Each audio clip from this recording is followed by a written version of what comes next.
விக்ரம் சாராபாய் என்பவர் Indian physicist and astronomer and founder of ISRO. அகமதாபாத்தில் பிறந்தார், திருவனந்தபுரத்தில் இறந்தார். அவர் 12/8/1919 முதல் 30/12/1971 வரை 52 ஆண்டுகள் வாழ்ந்தார். அவர் வானநூல் அறிஞர் APJ அப்துல் கலாமுடன் டெலிஃபோனில் பேசினார். திடீரென 1 மணி நேரத்தில் மாரடைப்பால் மரணமடைந்தார். அவருடைய முழு பெயர் விக்ரம் அம்பாலால் சாராபாய் ஜெயின்.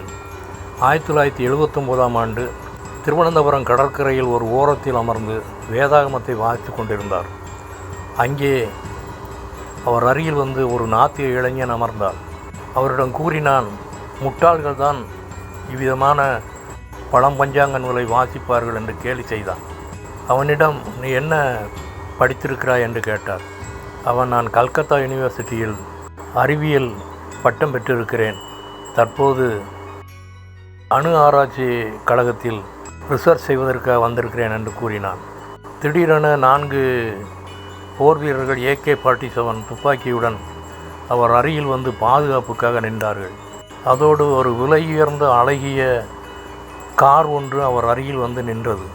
அந்த இளைஞன் இதை கண்டு பிரமித்து போனான். அவரிடம், தாங்கள் யார் என்று கேட்டான். அவர் சிரித்து கொண்டே, நான் தான் Vikram Sarabhai, chairman of the Bhabha அணு ஆராய்ச்சி கழகம் அண்ட் இட்ஸ் 13 பிரான்ச்சஸ் என்று கூறினார். உடனே அந்த இளைஞன் அவர் காலிலே விழுந்தான். அவர் அவனிடம், கடவுள் என்பவர் மிகவும் உண்மையான காரியம், அவருடைய பரிசுத்த வேதாகமம் உண்மையானது, அதை யாரும் cannot be falsified at all. Just by worshipping it, troubles will surely get solved. நம்முடைய படிப்போ பட்டமோ பதவியோ நமது நிலையை நிர்ணயிப்பதில்லை என்று அவனுக்கு ஆலோசனை கூறினார். இறுதி வரை எளிமையாகவே வாழ்ந்து பணிபுரிந்தார். யோவான் 5:24, என்னை விசுவாசிக்கிறவனுக்கு நித்திய ஜீவன் உண்டு. John 5:24, he that believeth on God hath everlasting life.